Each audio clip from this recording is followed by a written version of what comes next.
Hey y'all, it's Brandy and welcome back to the Antisocials Library. We are going over all the books that I read in March. So essentially my March wrap up. First, I want to go into the statistics and then we'll get into the books. I think the way I want to structure these, I'm still trying to figure it out, but I think the way I want to structure these is statistics first, for other people like me who are big statistics nerds, and also just for my own documentation so I can go back and look at it. I think it's really fun. And then we will get into the lowest rated books of the month, the mayest books of the month, as in like mayest, and then the highest rated books of the month. So let's just get into March.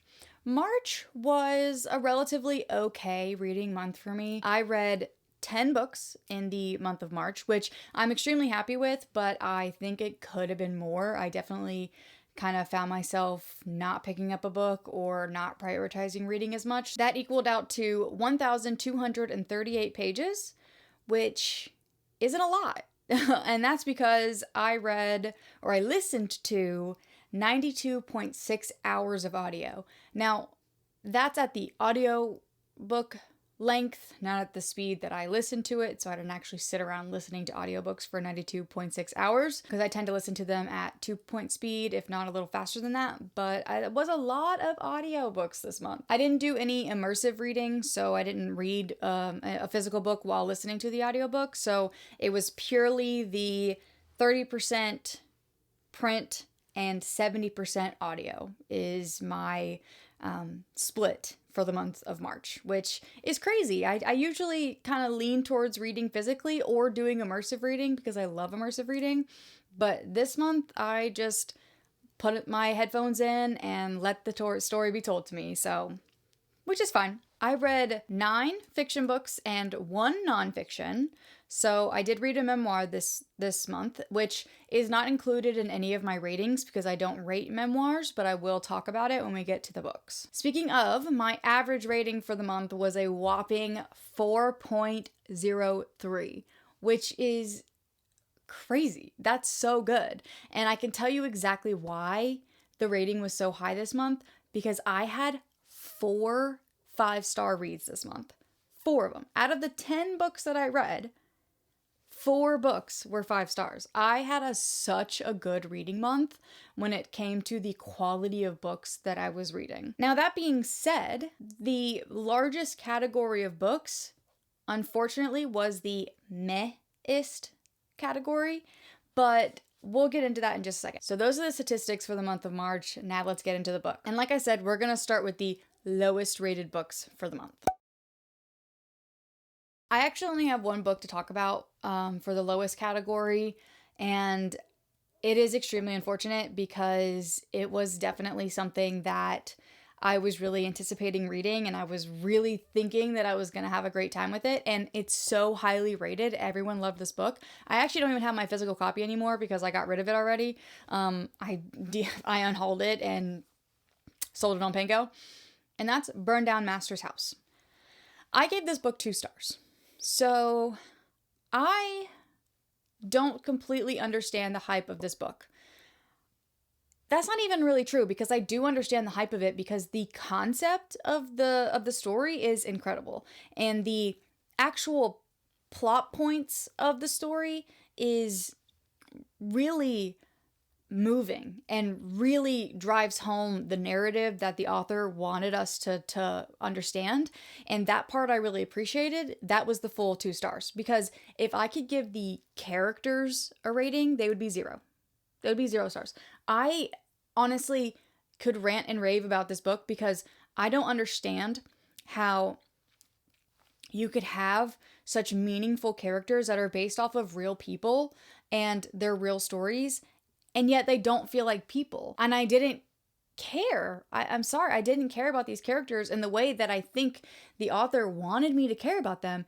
I cared in the sense that I understood that I was supposed to care because of the type of story that it was, but I didn't care about the characters. So in this story, you are following 3 different main stories, and the characters in these stories are all enslaved Americans back during the Civil War. And what you're following is the unrest among the slaves and how they are rising up against the tyranny that they're living with every day on the plantations that they live and work at. And again, these plots are driven by real characters and their real life stories.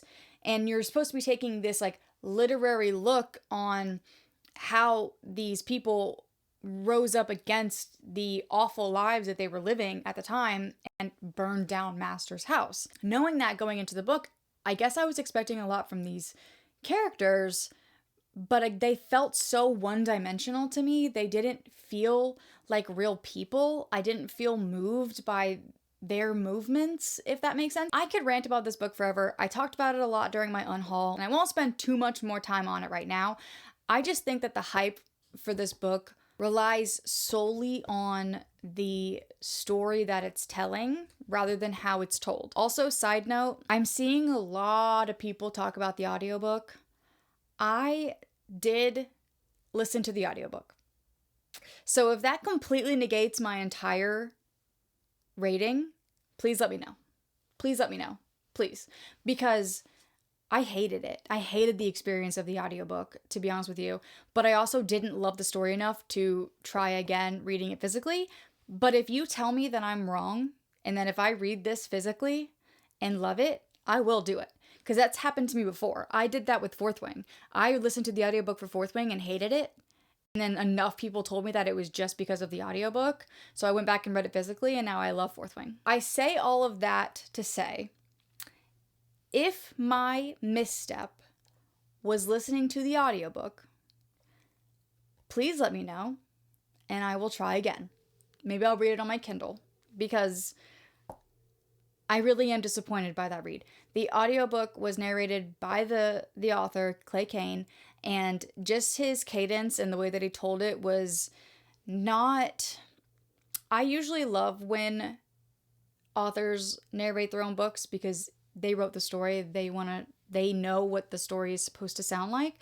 But the way that Clay Kane read it was almost like he was reciting poetry at the slowest possible speed. Just gonna leave it at that. That was my lowest rated book of the month. I gave it 2 stars. That is my most disappointing read of the month as well. Now let's move on to the meh-ist books of the month. Meh-ist books is exactly what it sounds like. I gave these books 3 stars, maybe 3.5. They were good books. I liked them. I won't write home to them. It's kind of up in the air whether I unhaul them or not. I could go either way about it. That's basically how I structured these next set of books. So let's just get into it. I actually need to talk about the nonfiction book before we go into, because I did not rate this book. This is All the Way to the River by Elizabeth Gilbert. Elizabeth Gilbert is the author of Eat, Pray, Love, and I love Eat, Pray, Love. At the time that I read Eat, Pray, Love 12 years ago, it was working pretty much as my operational Bible as a human being, as I was growing into myself as a person. So when she came out with another nonfiction, I needed to pick it up immediately. This is a memoir, so you are following Elizabeth Gilbert as she basically falls in love with her best friend, Rhea, and, kind of fight with addiction and the different types of addiction and how it can formulate and not only form, but break down different relationships depending on how they're built. And it's exactly what it is. It's love, loss, and liberation. This book was sad and beautiful, and it was told really well, but would I recommend it? I think you could go without it. So maybe it's properly put in the meh category, but I don't rate memoirs because I just don't. So I don't have a rating for it, but am I glad I read it? Yes. Does it need to be on my shelves? Probably not. Okay, now we can get into the actual meh-y books that I actually rated and can talk about at full length. The first one being In 5 Years by Rebecca Serrell. Again, I talked about this during my unhaul video, so I am gonna unhaul this. There's nothing wrong with this book. It was good. It was cute. I think I gave it a 3.5. It is essentially a story about where you see yourself in 5 years and what that reality can look like compared to what you're planning on in your present. So you are following Danny, and for Danny, she has her entire life planned out down to the T, down to the 5 years. And so she nails this interview for this job that she really wants, and she says yes to her boyfriend who proposes to her. And that night, as she's going to bed, she's like, yes, everything's going to plan. This is perfect. She wakes up 5 years later in a different apartment with a different man, and she's kind of battling with that, like, what the heck type of scenario. Like, where is my fiance? Why am I not working the job that I'm supposed to work, etc., etc. And you're kind of following what she does with that information when she's kind of catapulted back to the present. And again, it was good, it was cute. I don't really have that much to say about it. It exists, and I'm not mad that it does. The next one I have is American Royals by Katharine McGee. This is a good example of a book that I think is meh, but that I liked. Just like in 5 years, I gave this 3.5 stars. I liked it. I thought it was cute. But unlike in 5 years, I'm not going to unhaul it because I liked it enough to keep it. And I don't know what that difference is. It's a feeling in here, whether I like a book enough to keep it or not. But in this story, it's a series, and I think I am going to continue on with the series. I don't know if I'm going to like buy them physically, or if I'm going to try to read them on Kindle or get them on audio. But in this story, you are in a world where instead of George Washington becoming the president of the United States, he becomes the first king of the United States. And so the country of America becomes a monarchy, rather than the, independent presidency that we have today. So in this world, you are following the great descendants of George Washington, the family of Washingtons, as they're living in modern day, kind of dealing with what modern day dramas and relationships look like. And you're following the family of Washingtons, and there are an older sister who is going to be the first queen of America. You're also following her younger sister and her twin brother. So you're getting the whole siblings, and they're all different, and they're all going through drama, and you're following the best friend of the younger sister who always has problems and is the problem child and the party girl, and she's involved with the family as well, but like doesn't want it to be known because she's trying to be normal. And it was fun, it was cute, it's a YA. I liked the romance, and to be honest, the way that it ended, I do care about the next book, so I think I'll read the next one, because the way that it ended, I was like, oh, okay. What happened, though? So, definitely got me, McGee. Definitely got me, McGee. So, I will be reading the next one. Not really sure when. It's not really on my high list priority, but I think the next time I'm needing like a really good palate cleanser that I know will be cute, short, and like kind of punchy and fun, I will pick up the next book in this series. And yeah, that is what I have to say about American Royals. The next one I don't own physically. I read His and Hers by Alice Feeney. I listened to this on audio. I think I gave this a 3.5, a 3.75. This was okay. This was not my favorite Alice Feeney. I'm a really big Alice Feeney fan, but I wanted to read her backlist, and this is one of the books that I haven't gotten to yet, so I wanted to give it a try. And with the TV show coming out, I wanted to be able to watch the TV show. And I still will watch the TV show, but to be honest, this book left me hanging. Like, I can't even tell you what this book is about. I'm trying to remember to recap it, to tell you what this book is about. And because it's not in front of me and because I can't read the blurb, I'm having trouble remembering. I know that you are following a reporter and a detective separately as they're kind of investigating the same mystery that's happening in this small town. And I could tell you the spoilery ending, kind of, but it was forgettable. It was a forgettable book. It was meh, not my favorite, but it was Alice Feeney, and I'm glad that I read it. The last meh book I have to talk about is Wayward by Amelia Hart. This was a recommendation by my friend Amanda. She picked this book during the monthly bite for me to read. It was okay. I thought it was okay. I, again, gave this 3.5. I think I gave every meh book a 3.5. which is kind of crazy because that's literally right down the middle. But I gave this 3.5. This is witchy, and you're following multiple generations of a story. I loved listening to it, and while I was listening to it, I was immersed in the story and interested. But then once I finished it, I was like, oh, that was it, huh? That was it. Okay. Do you know what I mean? But in this one, you're following different timelines, 3 different timelines, one in 2019, one in 1619, and one in 1942. And there's a different person in the lineage of these girls that you're following during each of those timelines. And you're just kind of getting the story of where we end up in 2019 at this cottage where these wayward people existed. And again, it was good. It was cute. I loved the writing. I will definitely be reading Other Things by Amelia Hart. I think she has one called The Sirens that is out right now, which is, I think, very similarly structured in the sense that you're getting multiple timelines of a story, but I think it's more mermaids versus witches. So I will definitely be giving that a try because I loved the writing style, but this overall was just meh. But I am going to keep it because 1, this cover is stunning, and 2, I think maybe one day I will reread it because I don't know if I missed something or what, but I feel like I should have liked it more than I did. So we're going to keep it for the possibility that may happen one day eventually. I say that as I have like over 400 books on my physical TBR that I have to read.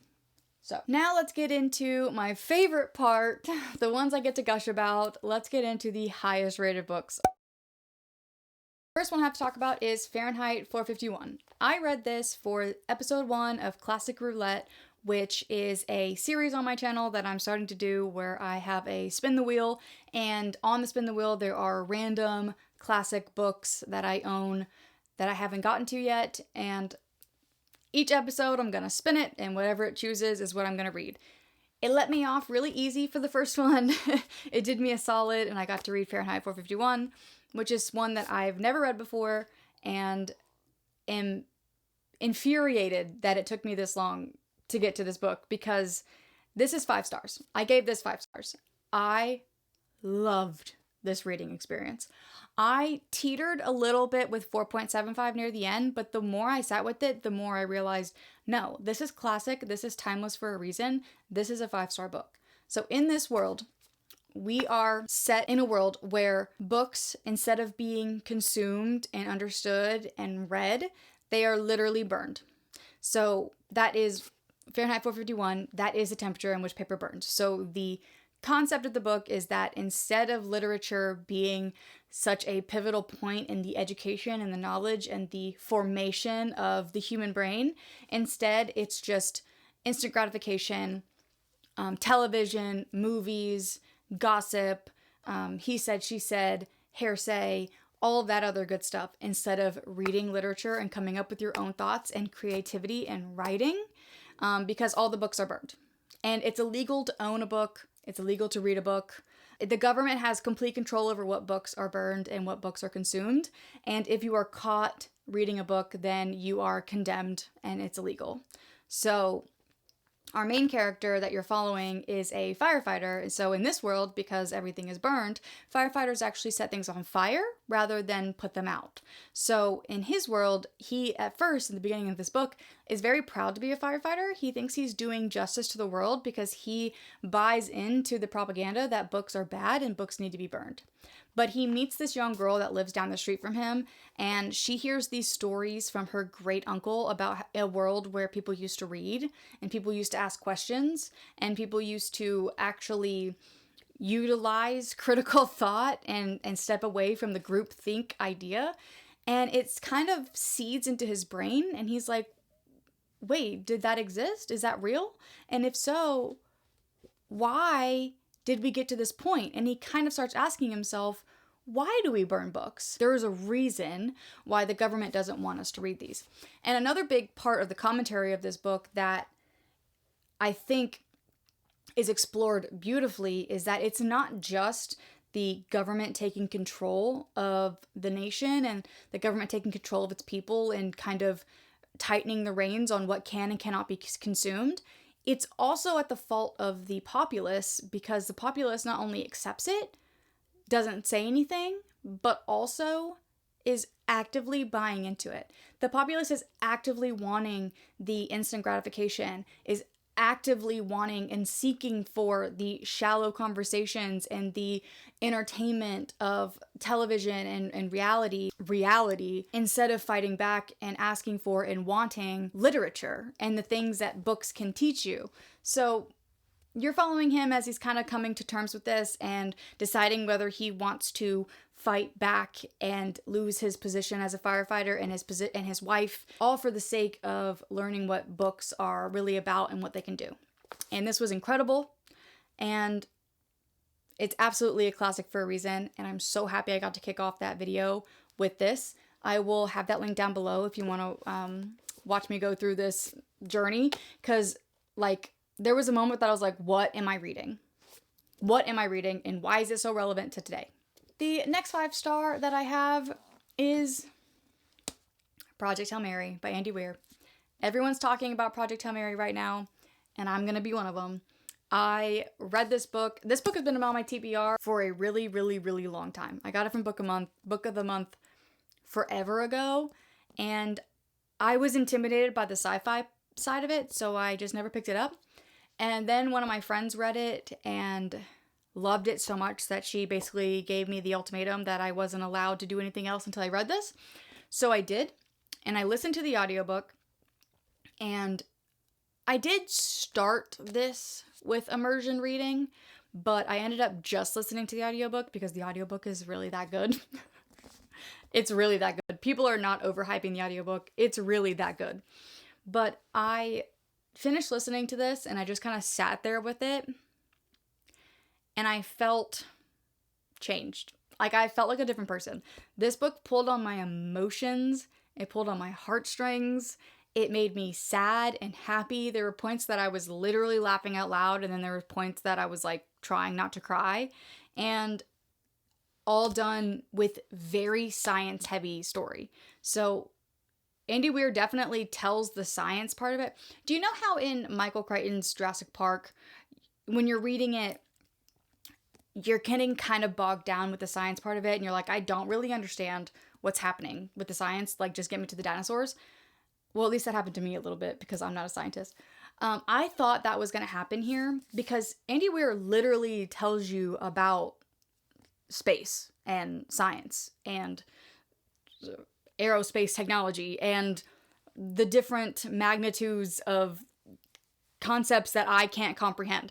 He tells you that as if you are also a scientist. He doesn't shy away from it. He just kind of throws it at you, and you just take whatever you can get.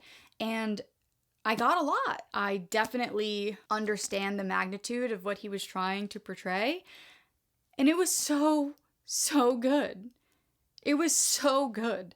And I can't wait to watch the movie. I have yet to watch the movie. I'm so behind.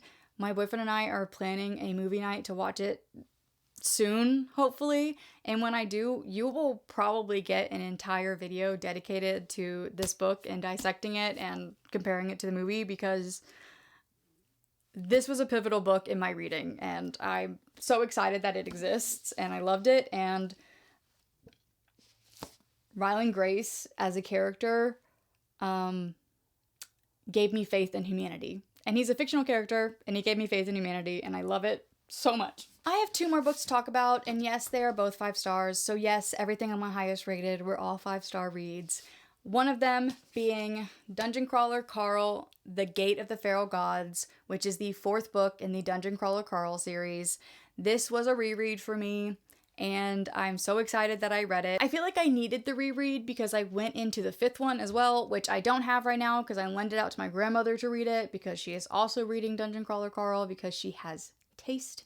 But I am glad I reread the first 4 books going into the 5th one, because when I tell you, we'll get to that. We'll get to the Butcher's Masquerade in just a second. But The Gate of the Feral Gods, I gave 5 stars. I can't really tell you too much what the series is about what this book in particular is about without giving away spoilers, but I'm sure you've heard of Dungeon Crawler Carl. You're following Carl and his sidekick, talking cat, Princess Donut, as they are making their way through the dungeon, which is like a reality show RPG hosted by aliens across the galaxy. And basically the aliens take over Earth, make the humans participate in this game, and they are looting boxes, fighting monsters, fighting mobs. They are killing and surviving and making alliances. And in this part of the series, when you get to the fourth one, is when you're really starting to see Carl and Princess Donut, how do I say this, kind of come as one with what their trajectory for the rest of the story is. Like, you can see it solidifying a little bit. Yeah, this one was good. I really like this one a lot. I gave it 5 stars. Sure that you've heard all of this before, but in Dungeon Crawler Carl, you are started on floor 1, and when you get to a certain floor, each floor gets progressively harder, and when you get to a certain floor, you actually get to, like, earn your freedom back. And so Carl and Princess Donut, and now their allies that they have, are trying to make their way down to the floors deep enough to where they can have their freedom. Now, The Butcher's Masquerade. This one is the 5th one in the series, and again, I don't have it. Let me move over a little bit so I can put it here. And again, I don't have it because my grandmother is reading it, but this one, by far, is the best one in the series to me so far. I feel it in my soul. If I could give this 6, 7, 8, 9, 10 stars, I would. I wish that I could somehow make it more of a 5-star than the other 5 stars are in the series, because that's how I feel about it. This next book that I'm gonna read is gonna mess me up, and I just know it. This series has a chokehold on my body, and I am so glad that it exists, and I'm so glad lit RPG is as interesting as it is, and I'm also just so glad that I'm enjoying like this like dude bro sci-fi fantasy nonsense. It's like literally nonsense. Princess Donut is everything, and Carl will change the world. I genuinely think Carl will change the world. Figuratively and literally. So those are all the books that I read this month. My biggest surprise, I already told you my biggest disappointment being Burned Down Master's House. I think my biggest surprise is Project Hail Mary, only because I really wasn't expecting it to live up to the hype that everyone was giving it, because sci-fi really does scare me in that sense. But it absolutely won me over, and it absolutely is worth the hype. It's appropriately hyped. So that is my biggest surprise. But yeah, that is everything that I read in the month of March. It was a very sci-fi heavy reading month, but I'm not angry at it. I loved it. It was a great time. If you are still here, down below, leave me a space emoji for Project Hail Mary, because are you kidding? Or an alien. And if you leave an alien, then I know that it is for Project Hail Mary and also for Dungeon Crawler Carl, so you can have that choice as well. Please let me know what you have read in the month of March and what your favorite or least favorite book was, because I could really use all the recommendations. Always could use the recommendations, obviously, and I would love to talk about it down below. And while you're down there, just remember to like and subscribe, because I appreciate it. And just remember to read well and rest well. And I will catch you in the next one. Bye.